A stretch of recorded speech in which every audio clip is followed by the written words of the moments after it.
E aí, galerinha, eu sou Fábio Batista, né, professor de Ciências Humanas, e nós vamos dar continuidade aos nossos estudos sobre a história geral, certo? No vídeo anterior, vocês viram os principais motivos, pelo menos alguns motivos, que levaram os regimes totalitários chegarem ao poder na Europa e em várias partes do mundo.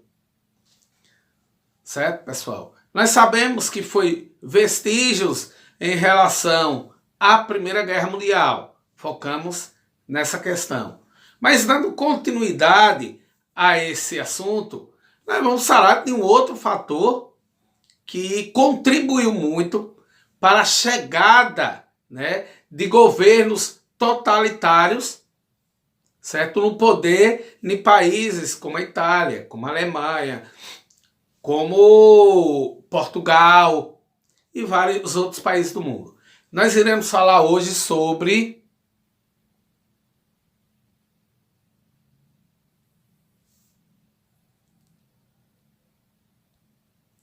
a crise econômica mundial. É mais conhecida como a crise de 29. No livro de vocês, que eu vou colocar aqui a foto, no livro de vocês,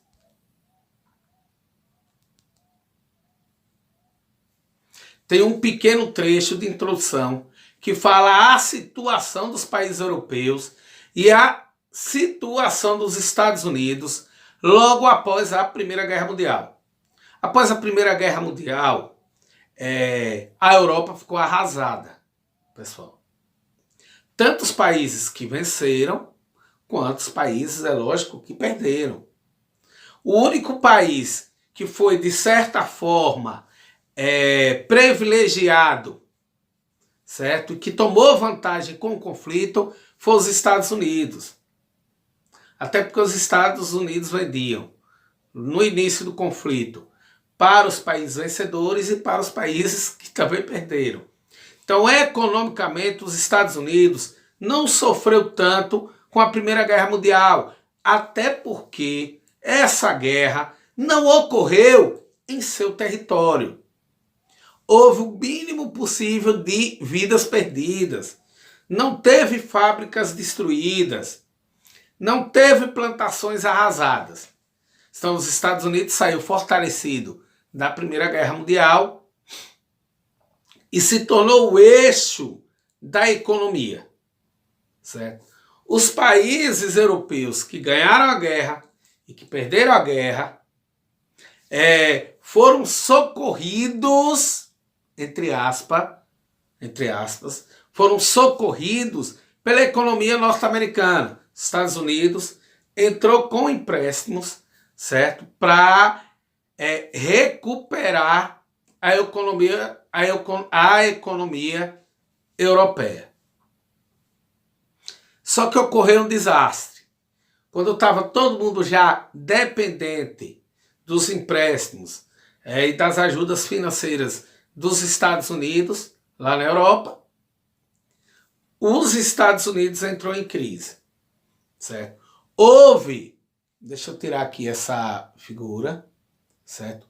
Houve a quebra da Bolsa de Valores nos Estados Unidos. Isso em 24 de outubro de 1929. Como ocorreu essa quebra? Essa quebra ocorreu por causa da especulação financeira e da grande produção. Ocorreu que muitas empresas só existiam no papel, empresas que se vangloriavam de vender suas ações para que os acionistas tivessem enormes lucros, não existiam ou não davam todo esse lucro. A questão é que quando houve a primeira descoberta dessa especulação, virou um pandemônio. Por exemplo, a primeira empresa faliu, os investidores que tinham comprado as ações foram à Bolsa de Valores para trocar suas ações por dinheiro, chegou lá, ficou sabendo que as ações que tinham comprado com a economia de toda a sua vida não valiam nada.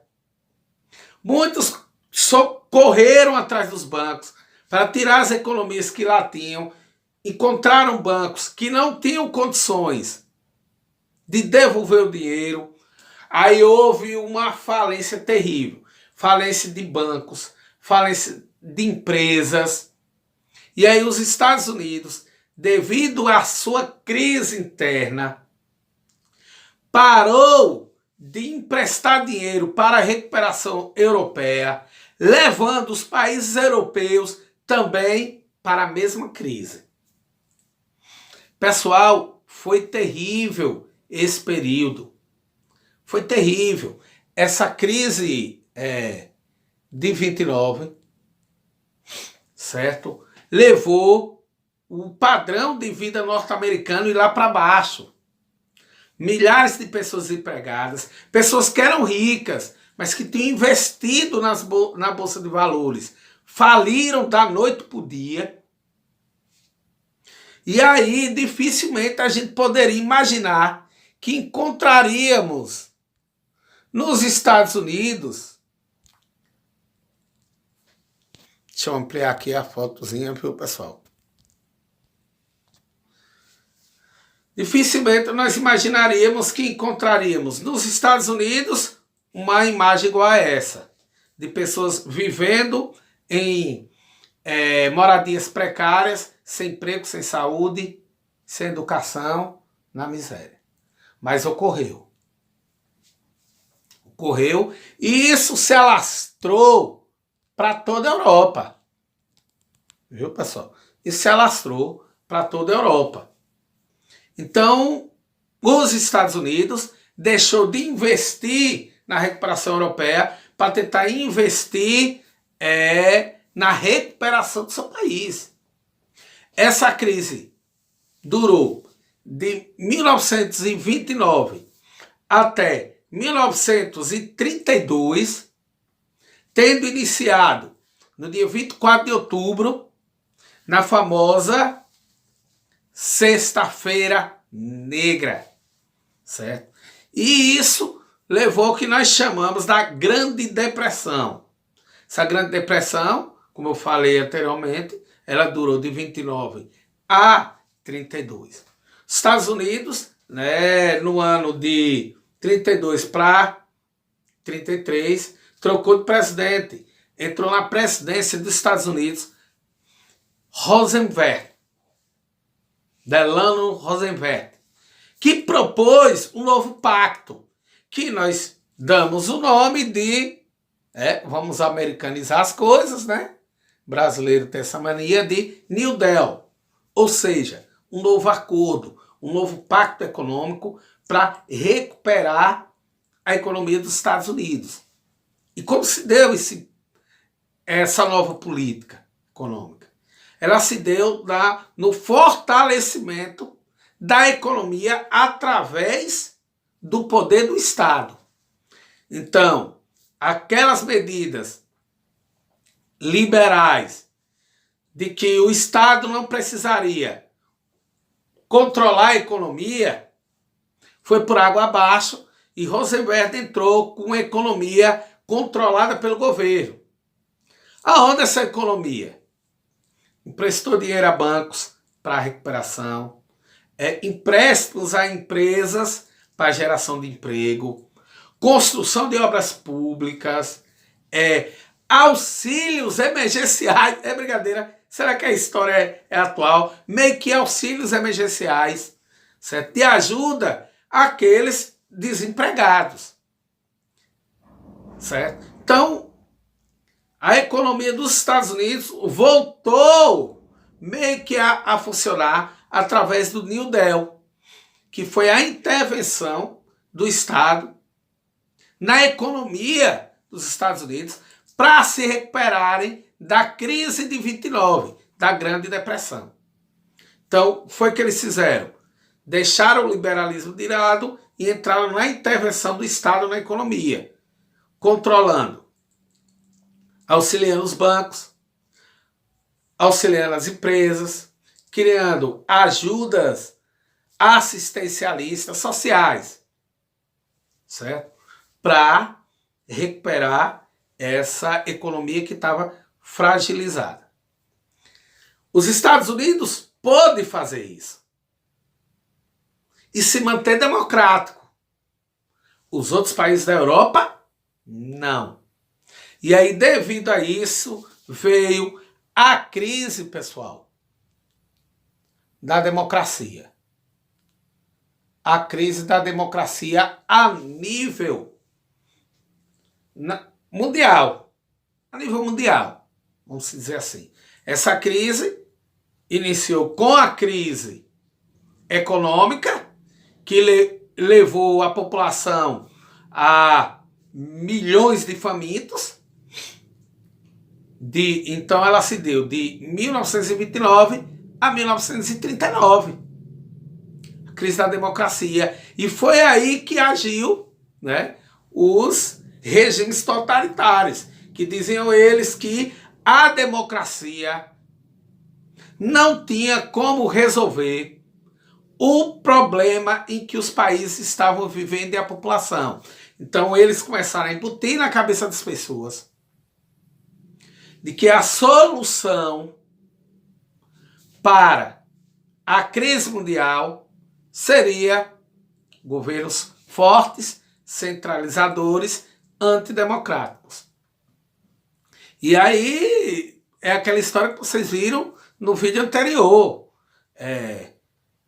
Governantes como Hitler, Mussolini, Salazar e outros se aproveitaram da situação com ideias ultranacionalistas, né, de proteger a economia nacional, anticomunistas, porque era outra coisa que eles tinham medo, né, de que a fome incentivasse a população a acreditar nas ideias socialistas que vinham da União Soviética, né, então eles tinham que barrar isso. E antissemita e antiliberal, ou seja, acabar com a democracia. Segundo eles, a democracia tinha sido uma das causas para a crise mundial. Para consolidar isso, né, houve o que nós falamos, um período de intolerância, pessoal. De intolerância contra as minorias, né?